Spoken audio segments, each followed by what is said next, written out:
Sir आडे बोला ना म्हणा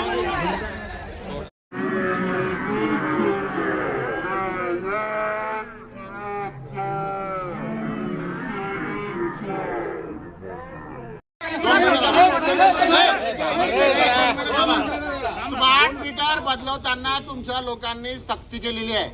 तुम्ही ऐकून घ्या, तुमच्या लोकांनी सक्ती करून ते स्मार्ट मीटर बसवले आहे. असा कोणताच ग्राहक नाही की त्याचे स्मार्ट मीटर बसवायला संमती आहे. हे जे चुकीचे कामं केले ते दुरुस्त करा. तुम्ही वरिष्ठ अधिकाऱ्याला किती दिवसात विचारून आम्हाला लोक घरी नसताना मीटर बदलवले, कारण नसताना लोकांचे मीटर फॉल्टी दाखवले, ते मीटर बदलवले. एक प्रकारे तुम्ही लोक ठेकेदाराला पद्धतशीरपणे सहकार्य करताय. तो ऐकून घ्या, ते आता बसवलेले मीटर काढण्याच्या बाबतीतलं धोरण आणि नवीन मीटर बसवू नये ते थांबवलं याचं धोरण तुम्ही क्लिअर कॅमेरा समोर करा. जनतेला 1 मिनिट साहेब, वरिष्ठ काही घालवू नका. जर का संमती नाही तर चौकोनाची संमती नाही. कोणाची संमती आहे का मीटर बसवायला?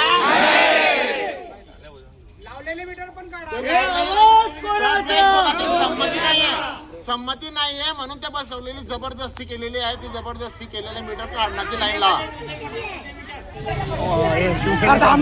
महावितरणवर भव्य मोर्चा काढण्यात आलेला आहे आणि या मोर्चाच्या निमित्ताने तुम्हाला सांगू इच्छितो की स्मार्ट मीटरच्या विरोधात आणि आलेले अवाढव्य बिलांच्या विरोधात हा मोर्चा आहे.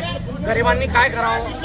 एकेकाला जर 10,000 रुपये बिल येत असेल, त्याची कमाई त्या मजुरात 200-300 रुपये रोजान जाणार आहे. तो घर खर्च चालवेल का उत्तर द्यावं.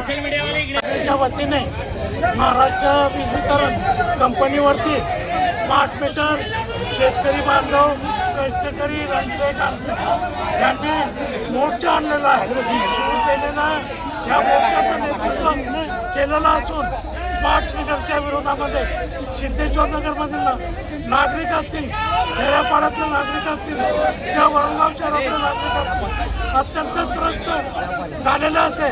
व्यापारी वर्ग देखील व्यापार नसल्या कारण या ठिकाणी त्रस्त झालेले आहे.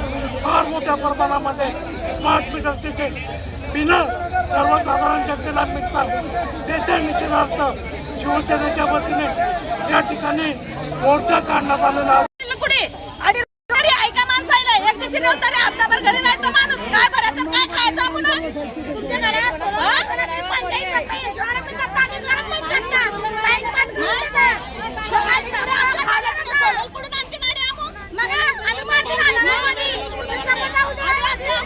जे सवलती आम्हाला दिल्या होती महिन्याची 2 महिन्याची 3